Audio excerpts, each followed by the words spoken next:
Quelles activités proposer aux enfants de 18 mois à 3 ans? Donc en fait des enfants qui sont dans ce qu'on appelle l'âge de la communauté enfantine. Bonjour et bienvenue dans cette vidéo, je suis Victoria du site Enfance Positive et aujourd'hui je vais vous parler de 3 grandes activités que l'on va pouvoir proposer aux enfants de 18 mois à 3 ans. C'est parti! Alors de 18 mois à 3 ans, la pédagogie Montessori va être sur 4 grands verbes. J'en avais déjà parlé de ces 4 grands verbes dans une précédente vidéo. Je vais essayer d'y penser, vous mettre le lien en description si vous ne l'avez pas encore vu. Donc on avait empilé. Donc on peut toujours proposer des cas-plats, des Lego, etc. Ça fonctionne toujours. Transvaser, donc les bacs à manipulation, c'est toujours d'actualité. Vraiment de 18 mois à 3 ans, continuer les bacs à manipulation. On peut éventuellement commencer les premiers versets, mais alors voilà, des versets très très simples, avec 2 gobelets par exemple, donc des choses assez basiques.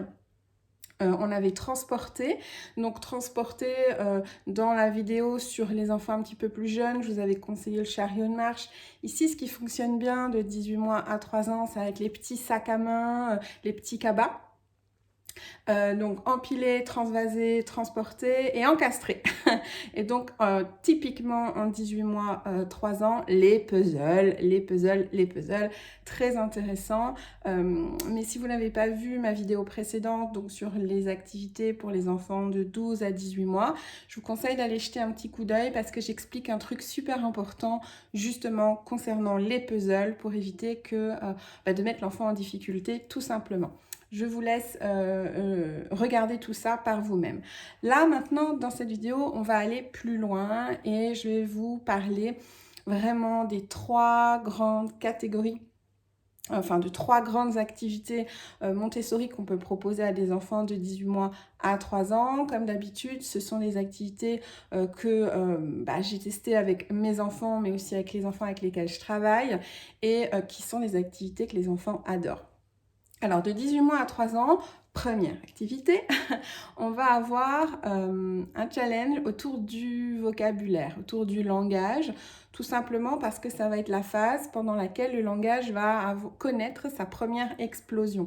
Maria Montessori parle d'explosion en termes de langage et clairement, la période 18 mois 3 ans va amener la première explosion du langage. Ça veut dire que l'enfant va commencer à vraiment parler.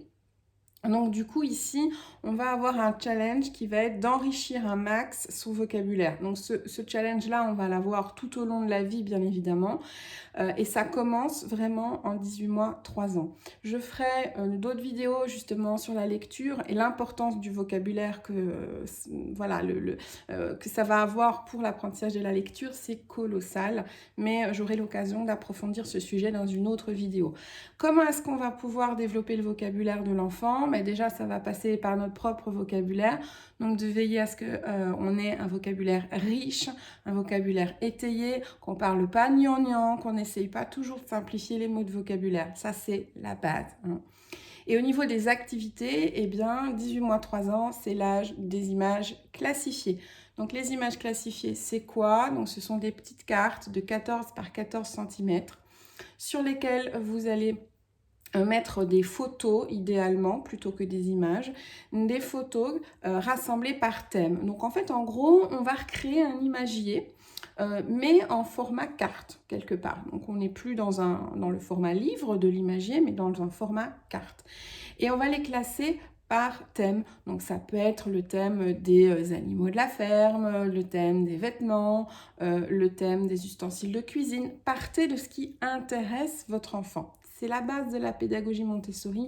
On part de l'intérêt de l'enfant. Si votre enfant en ce moment a une fixette sur les animaux, je dis ça en rigolant parce que ma fille, ça a été vraiment le cas. Dans cette phase 18 mois 3 ans, elle dormait animaux, elle rêvait animaux, elle mangeait animaux. Enfin, c'était en permanence et on avait énormément de pochettes d'images classifiées et elle avait un vocabulaire impressionnant pour son âge et elle faisait vraiment la différence, des différences fines, je veux dire, entre des animaux Elle reprenait même certains adultes, hein, c'est ça qui était vraiment rigolo, et parce que c'était sa passion, parce que c'était son intérêt, voilà.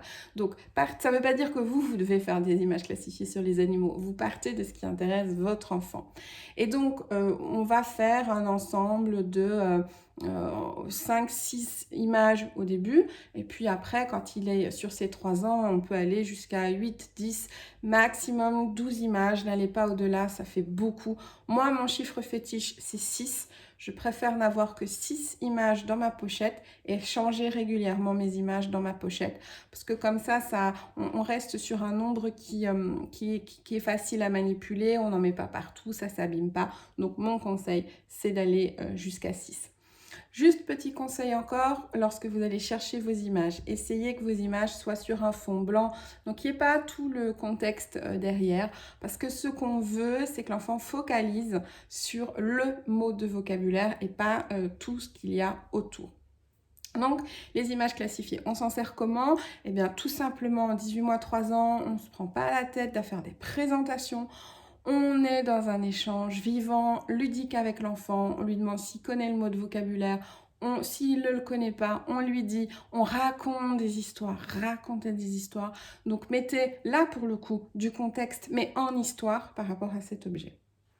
Première activité donc, les images classifiées. Deuxième essentiel, on va dire, dans cette tranche d'âge-là, ça va être les activités de psychomotricité fine. Alors là aussi, j'aurai l'occasion d'en reparler. La psychomotricité fine, elle est essentielle cette fois-ci pour l'écriture. Donc, si vous voulez, dans cette phase-là de 18 mois, 3 ans, on pose plein de jalons.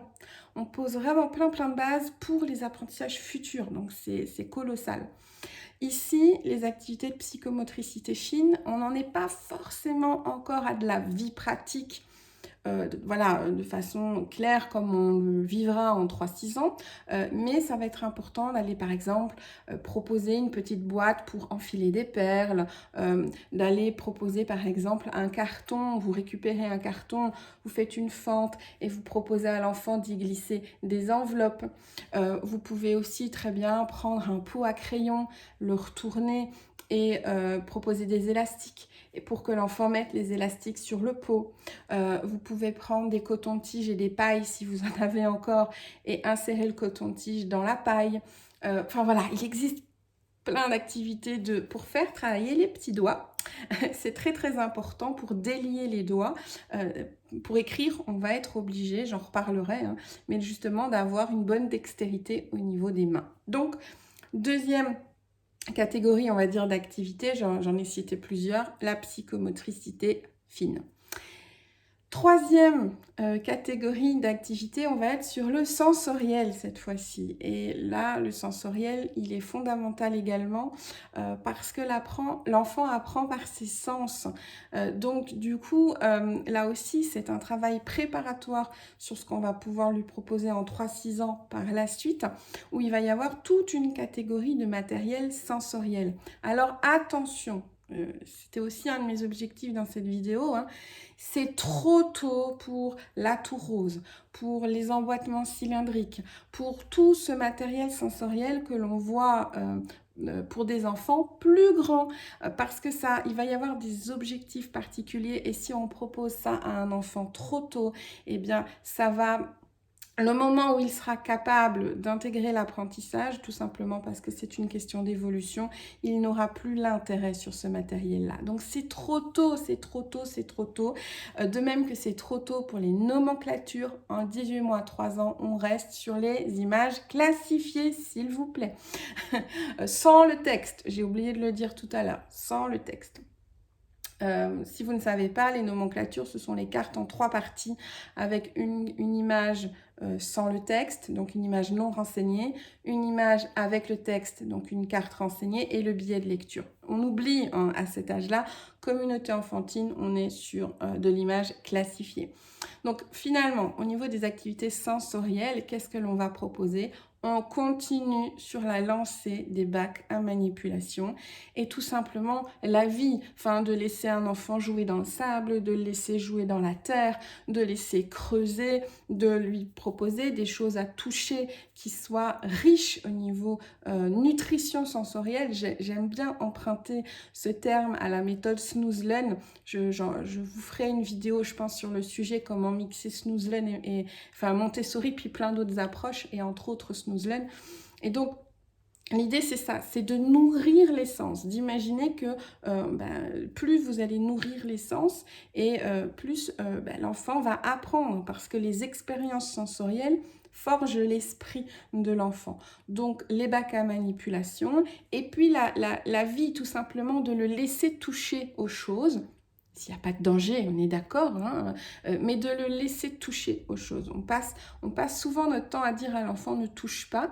Et du coup, je terminerai cette vidéo sur cette réflexion qui est de dire, bon ok, s'il y a un danger, on n'en parle pas, c'est pas le sujet, mais de toujours faire un pas de côté. La pédagogie Montessori nous propose ça, c'est plutôt que de réagir comme ça dans l'instant, d'être dans une position qu'on va appeler non interventionniste. Donc faire un pas de côté et réfléchir. 1. Est-ce qu'il y a mise en danger? 2. Est-ce qu'il abîme le matériel? 3. Est-ce qu'il dérange les autres autour de lui?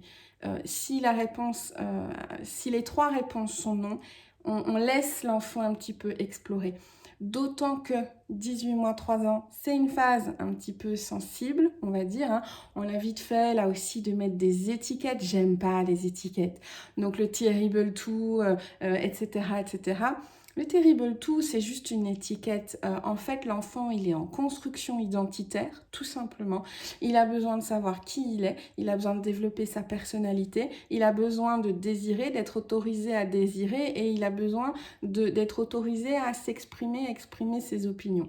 Et il se rend compte aussi bien souvent que ses désirs vont à la rencontre des désirs des autres. Et donc, c'est pour ça qu'il y a des crises. Bon, j'en ferai, je pense, une vidéo à part. Donc, voilà, hein, du coup, pour essayer le plus possible d'éviter ce genre de choses, il n'y a pas des enfants... parfait, hein, comme il n'y a pas d'adulte parfait, je ne suis pas parfaite, vous n'êtes pas parfait, personne n'est parfait. Mais plus vous allez laisser l'enfant manipuler, toucher concrètement, rentrer dans la matière, et moins il aura de raison quelque part de s'opposer et de rentrer comme ça dans des crises. Si ça vous branche tout ça et que vous avez envie d'en savoir plus, j'ai fait une vidéo de formation gratuite que je vous donne avec grand plaisir, que vous pouvez télécharger donc gratuitement. Je vais vous la mettre en commentant dans la description de la vidéo. C'est une vidéo d'une heure une vidéo de formation d'une heure qui va vous donner tous les essentiels de la pédagogie Montessori pour les enfants de 0 à 3 ans. Puisqu'avec cette vidéo, je boucle une phase de développement, je boucle la première partie du premier plan de développement. Hein, et donc, à partir des vidéos prochaines, j'attaquerai les enfants un petit peu plus grands. Donc, avec cette vidéo, je boucle cette période et donc, je vous rappelle que cette vidéo de formation est toujours disponible gratuitement. Le lien sera dans la description. Voilà, n'hésitez pas à partager, comme d'habitude, en commentaire ce que vos enfants adorent faire, aiment faire ou n'aiment pas faire. Et likez la vidéo si ça vous a plu, ça me fera plaisir. Et on se retrouve à bientôt pour d'autres aventures.